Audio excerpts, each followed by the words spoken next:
क्या वाकई कराची की कारसाज रोड पर कोई लाल जोड़े वाली लड़की थी? इस्लाम हमें क्या बताता है?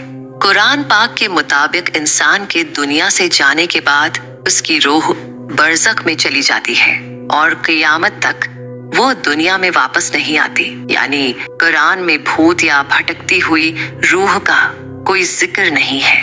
अलबत्ता जिन्नात का होना एक हकीकत है, लेकिन ये कहना कि कारसाज रोड पर जो कुछ देखा गया वो जिन थे, उसका भी कोई पुख्ता सबूत नहीं है।